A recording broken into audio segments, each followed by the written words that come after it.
काय रे बाळा, कसा आहेस तू? खूप चिंतेत बसलेला आहे. स्वतःची किंमतसुद्धा विसरून गेला आहेस. अरे, आता मी जे सांगतोय ना ते लक्षपूर्वक ऐक आणि तसंच वागण्याला सुरुवात कर. स्वतःपेक्षा जास्त जवळच्या माणसांना किंमत द्यायला लागलास तर स्वतःची ओळख गमावून बसशील बाळा. आता एक गोष्ट लक्षात ठेव, माझ्यासाठी तू कोण आहेस हे शब्दात न सांगता येणार आहे, तरी मी प्रयत्न करत आहे आणि तू ऐकत राहा. आणि जे माझ्या मनात आहे ते मी तुला सांगेन, म्हणून शब्द आणि भावना समजून घे माझ्या बाळा. माझ्या आयुष्यात तुझं येणं म्हणजेच एक अनमोल भेट आहे. तू माझ्या आयुष्यात आल्यावर मला पहिल्यांदा कळलं की तू माझा खरा भक्त आहेस आणि तू माझ्या भक्तीमध्ये इतका दंग झाला आहेस की मी तुला कधीही दुःखी होऊ देणार नाही.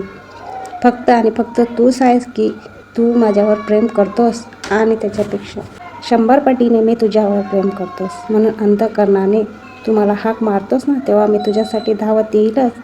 मी तुझं सर्वस्व आहे, मला ठाऊक आहे. म्हणून त्याहून तुला जास्त कधी त्रास होऊ देणार नाही आणि तुझं आयुष्य कधी खराब होऊ देणार नाही. माझं प्रेम, माझं सुख आणि माझं जीवन हे आणि माझा आधार तुलाच आहे, कारण की मी हेच तुझं विश्व आहे. म्हणून काळजी करू नकोस बाळा. कुठंही काहीही घडलं तरी मला तू मनापासून हाक मार. दुःखावरची फुंकर मारण्यासाठी मी तुझ्याबरोबर सदैव आहे. खोटं नाही सांगणार. तुझ्यासोबतचा प्रत्येक क्षण माझा एक स्वप्नच आहे आणि त्या स्वप्नामध्ये धावपळीच्या जगात तू माझ्यासाठी वेळ काढून माझ्याजवळ येतोस तर मी तुझ्यासाठी काय येणार नाही. तू माझ्याकडे 1 पाऊल चालत येतोस, मी 10 पावलं तुझ्याकडे चालत येईल. धीर धर, रडू नकोस आणि टेन्शन घेऊ नकोस, कारण की हे जग फसवणारं आहे. हसायला सगळे येतात, पोसायला कोणी येत नाही. फक्त प्रपंच तुला चालवायचं आहे, हसत खेळत जगायचं आहे. आयुष्य खूप सुंदर आहे, माघार घेऊ नकोस, आयुष्य जग.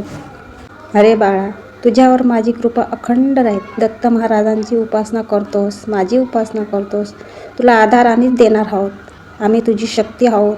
तू चुकीच्या मार्गावर गेला तर तुला आम्ही पकडून आणू आणि अशी शिक्षा करू की तुला ती हसवणारी राहील. फक्त एवढं लक्षात ठेव, प्रार्थना आणि उपासना प्रत्येकाने करावीच, कारण आपल्याला रोज नव्याने काहीतरी शिकायला मिळतं, आपल्याला जगण्याची ताकद मिळते. उपासना कधी सोडू नकोस आणि आमच्यावरचा विश्वास कधीच सोडू नकोस, कारण की आमचा विश्वास केलेला आहेस ना तू, तर तुझ्या विश्वासाला आम्ही तडे जाऊ देणार नाही आणि सदैव तुझ्या पाठीशी राहू.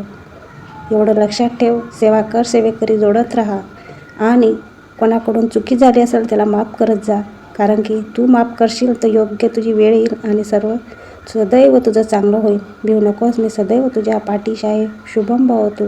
आनंदी, सुखी आणि ऐश्वर्यात राहशील.